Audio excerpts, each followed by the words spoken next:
तो आइए है ना समझते हैं हम लोग किसके बारे में। कहेंगे सर विलियन के बारे में। तो विलियन की बात करें बाबू, तो इससे पहले हम लोग क्या बताए कि आपको समांगी मिश्रण को हम समझा चुके हैं बाबू, बहुत बढ़िया समझाए थे आपको। मिश्रण समझाए थे, मिश्रण के दो टाइप समझाए थे। कौन कौन सा? एक समांगी मिश्रण, दूसरा विसमांगी मिश्रण।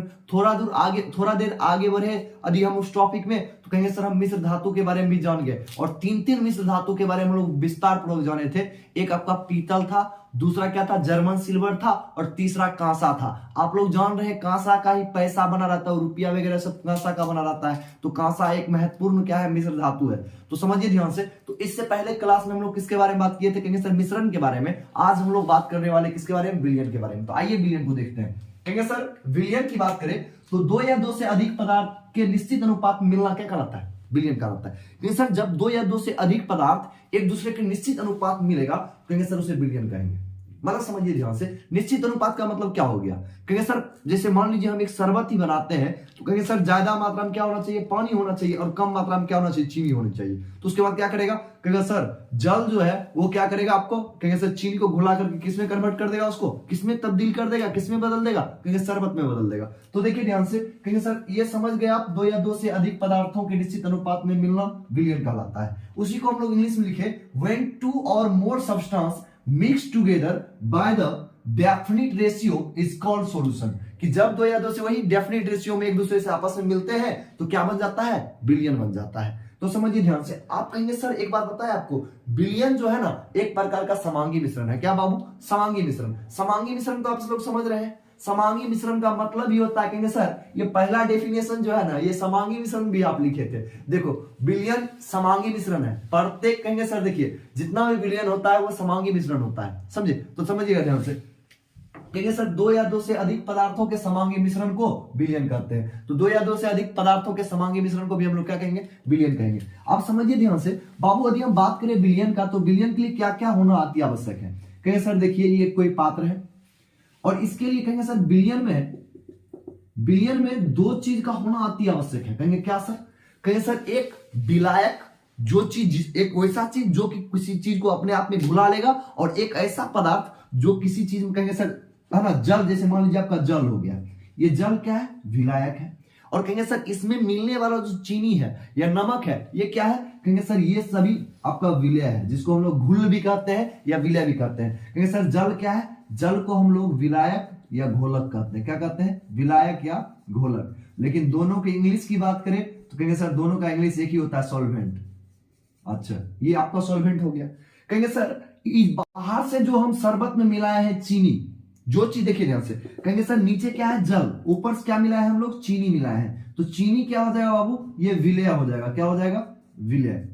और विलय हो जाएगा, या इसको हम लोग क्या कहेंगे? घुल कहेंगे। क्या कहेंगे? घुल। इसी को इंग्लिश में हम लोग कहते हैं सॉल्यूट। तो कहेंगे सर जानते हैं हम ये कह सकते हैं कि सर जब विलय विलायक के साथ, जब विलय विलायक के साथ, देखिए जब विलय चीनी किसके साथ मिलेगा? पानी के साथ, तो क्या बनेगा? शरबत। तो विलय प्लस विलायक ये दोनों आपस में मिलकर किसका निर्माण करेगा? कहेंगे सर शरबत का। और शरबत क्या है? विलियन है। शरबत क्या है? विलियन है।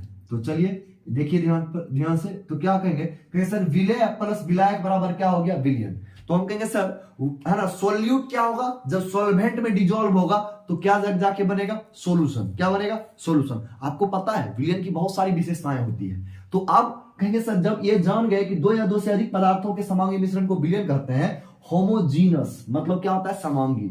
मिक्सचर ऑफ टू और मोर सब्सटेंस मतलब क्या हो गया? कहेंगे सर समांगी मिश्रण किसका? कहेंगे सर दो या दो से अधिक पदार्थों का क्या कहलाता है? विलियन कहलाता है। तो इसके बाद कहेंगे सर हम लोग ये भी जान गए कि हम ये भी कह सकते हैं कि विलय और विलायक जब आपस में मिलेगा तो एक विलियन का निर्माण करेगा।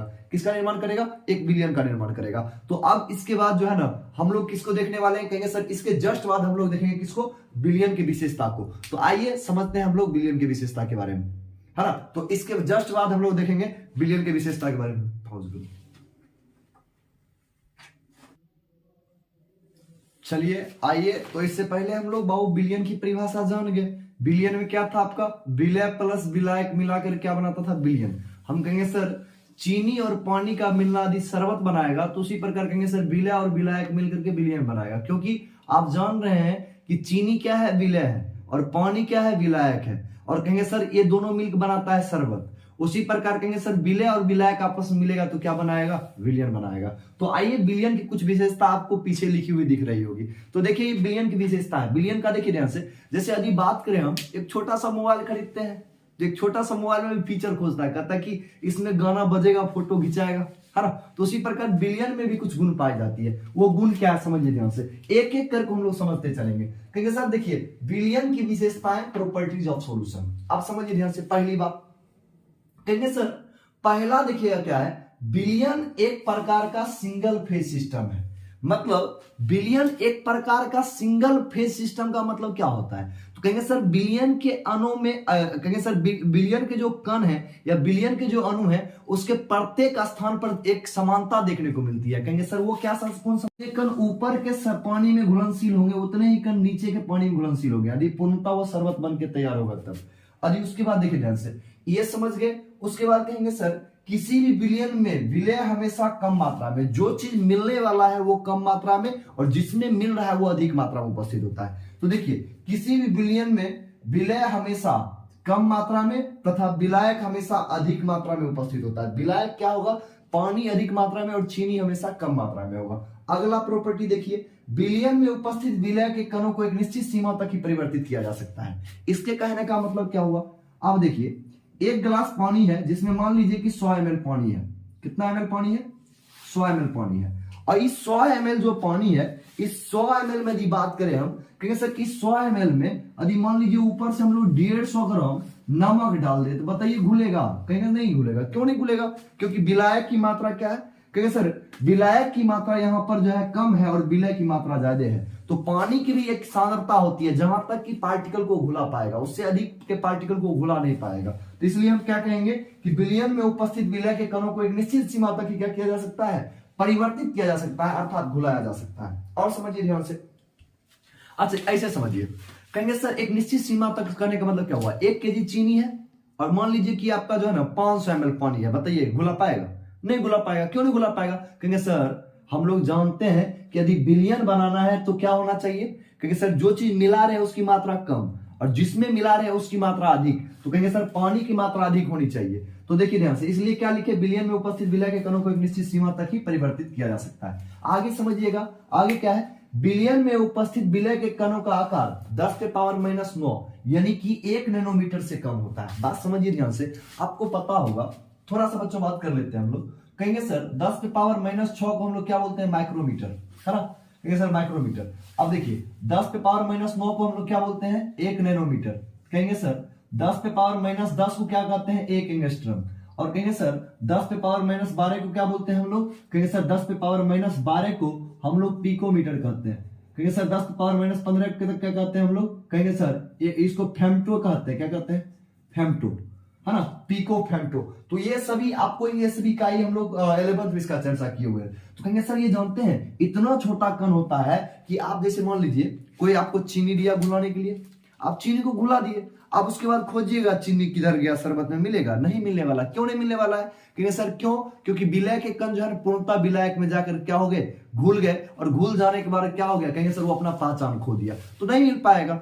ऑब्वियस सी बात है। आइए समझिए ध्यान से, इसके बाद हम लोग कहेंगे विलयन में उपस्थित विलय के कणों को हम लोग खुली आंखों से नहीं देख सकते हैं, या देखना असंभव है। देखिए ध्यान से, असंभव है। क्यों असंभव है, क्योंकि इसके कणों का आकार वो जो घुलता है H2O में जाकर के, घुल करके उसकी सांद्रता क्या हो जाती है, कहेंगे सर वो इतना सांद्र हो जाता है, सांद्र होने के कारण उसके कणों का आकार, जो आपका चीनी पहले जो चीनी का जो आपका कण था वो थोड़ा सा बड़ा था, उसकी आकार 1 नैनोमीटर से भी कम हो जाती है। आइए समझिए ध्यान से।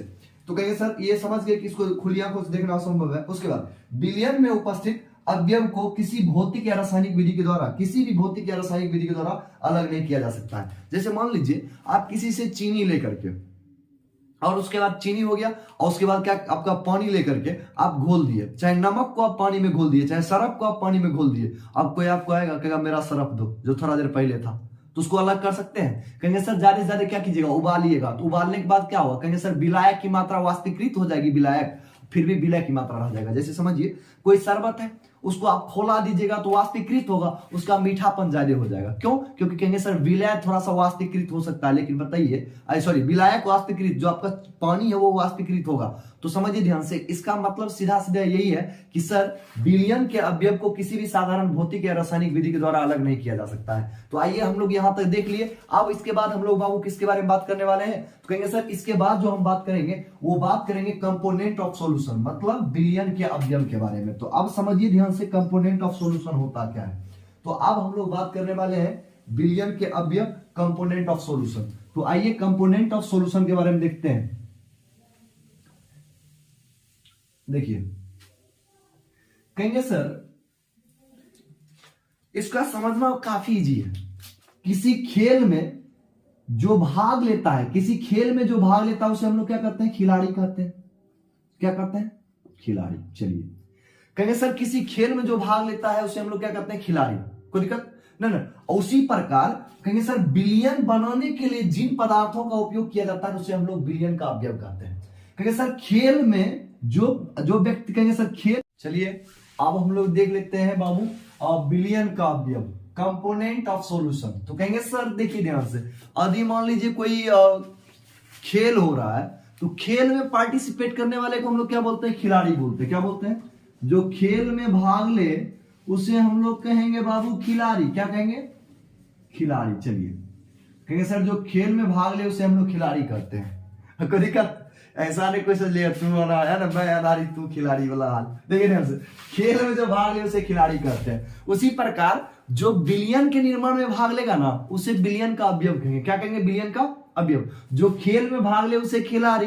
तो कहेंगे सर विलयन के निर्माण में जो भाग लेगा उसे हम लोग क्या कहेंगे? अवयव। जैसे मान लीजिए यदि हम बोले शरबत में भाग लेने वाला तो कहेंगे सर नींबुओ भाग लेता है, नमको भाग लेता है, चीनियों भाग लेता है, पानी भी भाग लेता है। ये सभी क्या हो गया? अवयव हो गया। लेकिन उस सब में मेन क्या होता है? दूगो। कौन कौन? कहेंगे सर एगो विलय और एगो विलायक। जे अधिक मात्रा में रहता है, एगो जे कम मात्रा में रहता है। तो समझिएगा ध्यान से, कहेंगे सर विलय या घुल, जिसको हम लोग क्या बोलते हैं? सॉल्यूट। कहेंगे सर वह पदार्थ जो विलयन में कम मात्रा में उपस्थित होता है। बुझले बात है। कहेंगे तथा जो विलायक में घुलकर अपने पहचान को क्या करता है? खो देता है, उसे हम लोग क्या कहते हैं? कहेंगे सर उसे हम लोग विलयन का अवयव कहते हैं। क्या करते हैं? विलयन का अवयव। अब विलयन के अवयव में भी कौन सा? कहेंगे सर विलय। कौन सा? विलय। और कहेंगे सर इसका इंग्लिश की बात करें तो क्या बोलेंगे? The substance which is present in less amount in solution, the substance which is presence in less amount in solution and which is dissolved in water and कहेंगे सर है ना, आप ये भी कह सकते हैं and which is lost its identity after the dissolution with आपका solvent, हम ये भी कह सकते हैं। आइए कहेंगे सर विलायक किसे कहते हैं? घोलक, सॉल्वेंट जिसे कहते हैं। कहेंगे सर वह पदार्थ जो विलयन में अधिक मात्रा में उपस्थित होता है। तो कहेंगे सर जो अधिक मात्रा में उपस्थित हो उसे विलायक, जो कम मात्रा में हो उसे विलय। आप ये भी कहेंगे सर जिसको पानी में डालेंगे थोड़ा देर के बाद वो पता नहीं चलेगा किधर गया, तो कहेंगे सर अभी तो था किधर गया जी वाला हाल रहेगा। तो समझ जाइएगा क्या है? आपका विलय है। और जे बने रहे और पहले जो अधिक मात्रा में रहे उसे हम लोग क्या कहेंगे? विलायक कहेंगे। इसका एग्जाम्पल देख लीजिए ना आप लोग। कहेंगे सर एग्जाम्पल की बात करें इसका तो कहेंगे सर क्या हो जाएगा? आपका नमक हो जाएगा, चीनी हो जाएगा, सर्फ हो जाएगा, है ना, इत्यादि कर देते हैं। और इसका एग्जाम्पल कहेंगे सर जीता जागता उदाहरण आप लोग जानते हैं, पानी और कौन सा? कहेंगे सर पानी के अलावा और क्या हो जाएगा? तेल। चलिए कहेंगे सर जानते हैं एक चीज, ये पानी जो है ना, ये पानी को कहा जाता है सार्वत्रिक विलायक। क्या कहा जाता है इसको? सार्वत्रिक विलायक। कहेंगे सर तो हम लोग लिख लेंगे नीचे नोट पॉइंट करके लिख लेंगे, है ना, कि जल को सार्वत्रिक विलायक कहा जाता है। नोट कर दीजिएगा और लिख दीजिएगा जल को सार्वत्रिक विलायक कहा जाता है। तो समझ गए हम लोग कि जल को क्या कहा जाता है? सार्वत्रिक विलायक। कहेंगे सर क्यों? कहेंगे सर जानते हैं पृथ्वी कोई भी कोना पर आपको मिल जाएगा। हम लोग जानते हैं कि पृथ्वी को निगला करा क्योंकि एकदम बहुत ज्यादा मात्रा, 1/3 भाग में पानी है और एक हिस्सा में आपका पृथ्वी का मतलब भूभाग है। तो कहेंगे सर आपका जल जो है ना ये विलायक के रूप में आपको कहीं भी मिल जाएगा, इसलिए इसको हम लोग क्या बोलते हैं? जल को सार्वत्रिक विलायक। सार्वत्रिक विलायक जैसे मान लीजिए कुत्ता कहीं भी मिल जाएगा आपको। कहेंगे सर कुत्ता आपको कहीं भी मिल जाएगा तो कुत्ता को आप सार्वत्रिक पशु कह सकते हैं। है ना। उसी प्रकार कहेंगे सर जो चीज सभी जगह लगभग मिल जाता है और जिसका प्रयोग हम लोग बहुत ज्यादा मात्रा में करते हैं, कहें सर उसे हम लोग यूनिवर्सल सॉल्व, कहें सर उसे हम लोग क्या कहेंगे, यूनिवर्सल चीज कहेंगे। और चूंकि ये विलायक है इसलिए हम लोग क्या कहेंगे, water is known as universal solvent, जल को सार्वत्रिक विलायक कहा जाता है। तो चलिए यहां तक हमने देख लिया, आप समझिए ध्यान से। तो कहिए सर विलायक के आधार पर, अब इसके बाद जो हम लोग पढ़ेंगे इसके आगे आपका जो नेक्स्ट लेक्चर होगा उस नेक्स्ट लेक्चर में हम लोग पढ़ेंगे, कहेंगे सर इसके अब हम लोग जो पढ़ेंगे कहेंगे सर दो प्रकार के विलयन पढ़ेंगे। कौन सा, कहेंगे सर एक जलीय और दूसरा अजलीय, एक्वस सॉल्यूशन। अच्छा चलिए अभी चर्चा कर लेते हैं। कहेंगे सर विलायक दो प्रकार, कितना प्रकार के, दो प्रकार के। सुनिए, एगो होता है ध्रुवीय विलायक, दूसरा होता है कार्बनिक विलायक। कहेंगे सर दूसरा भाषा में उसको बोले तो एगो जलीय और दूसरा अजलीय। समझिए ध्यान से, यदि कोई चीज को जल अपने में घुला रहा है तो हो जाएगा जलीय विलयन। कहेंगे सर वैसा विलयन जिसमें जल कितने मात्रा मतलब विलायक के रूप में उपस्थित हो तो उसे हम लोग क्या कहेंगे, कहेंगे सर जलीय विलयन। एक्वस सॉल्यूशन, कोई दिक्कत नहीं ना। कहेंगे sir the solution in which water is present in the form of solvent. कहेंगे सर हम ये कह सकते हैं कि वैसा विलयन जिसमें जल किसके रूप में हो, विलायक के रूप में हो। किसके रूप में हो, विलायक के रूप में, तो उसे हम लोग क्या कहेंगे, जलीय विलयन। लेकिन जल के जगह पर विलायक के रूप में कभी तेल रहेगा तब तो कहेंगे सर तेल क्या है, फैटी एसिड जितना भी है, कहेंगे सर वसीय अम्ल या ये तेल क्या है, वसा है, और ये क्या है, कार्बनिक पदार्थ है। तो क्या हो जाएगा ये अजलीय विलयन। तो कहेंगे सर जिसमें विलायक के रूप में क्या हो, कहेंगे सर विलायक के रूप में आपका जल नहीं उपस्थित हो तो उसे हम लोग अजलीय विलयन कहते हैं। क्या कहते हैं, अजलीय विलयन। तो चलिए हम लोग ये भी बात जान गए कि विलायक कितने प्रकार का होता है, दो प्रकार के। कौन कौन, कहेंगे सर विलायक दो प्रकार का होता है। तो देखिए ध्यान से, उसको भी खत्म ही कर देते हैं, काहे वो भी बचेगा। आइए समझते हैं उसको बढ़िया से। कहेंगे सर अब हम लोग देखते हैं विलायक दो प्रकार का होता है। कितने प्रकार के, दो प्रकार के। तो आइए हम लोग बात करते हैं विलायक के बारे में।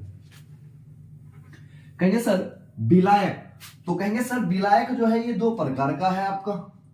पहला जलीय विलयन, कहेंगे सर विलायक के आधार पर, किसके आधार पर, विलायक के आधार पर।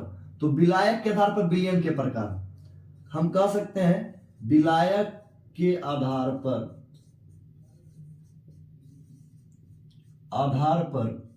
विलयन का प्रकार, विलयन का प्रकार, विलायक के आधार पर विलयन का प्रकार है ना।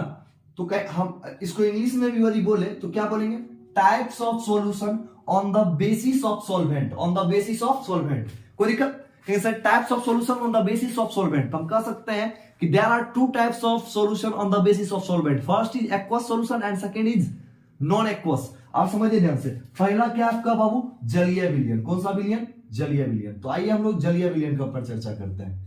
जलीय विलयन जिसको हम लोग क्या बोलते हैं, एक्वस सॉल्यूशन। एक्वस सॉल्यूशन, इसमें आपको इतना मस्त मस्त न्यूमेरिकल्स वगैरह करवाने वाले, कहिए मत, आगे चल के न्यूमेरिकल्स आएगा जब हम लोग कंसंट्रेशन पढ़ेंगे। आइए तो कहिए सर दूसरा क्या है आपका, अजलीय विलयन। अजलीय विलयन, अजलीय विलयन जिसको हम लोग क्या बोलते हैं, है ना, non aqueous solution. Non aqueous, aqueous solution. आप देखिए ध्यान से, जलीय विलयन किसको कहेंगे, कहेंगे सर वैसा विलयन जकरा में विलायक के रूप में, किसके तौर पर, अधिक मात्रा में क्या हो, कहेंगे सर जल के, कहेंगे सर घुलाने वाला चीज जो है ना, किसी भी चीज को घुलाने वाला चीज वो क्या होना चाहिए, कहेंगे सर जल।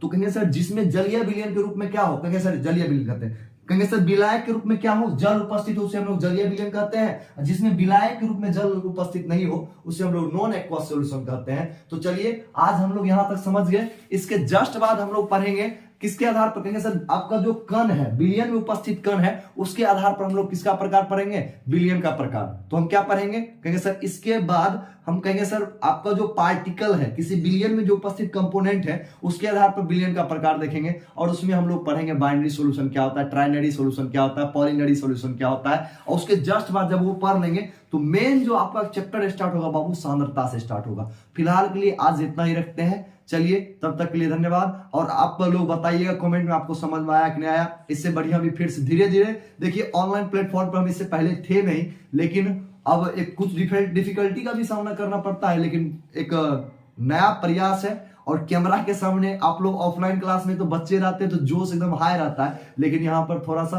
है ना कैमरा में देखकर थोड़ा पढ़ाने में तो समझने के तो हेजिटेशन होता है। कोई नहीं, धीरे धीरे यूज टू हो जाएंगे। हम और आप दोनों मिल करके प्रयास करेंगे, जरूर आगे बढ़ेंगे, है ना। तब तक के लिए धन्यवाद। जय हिंद।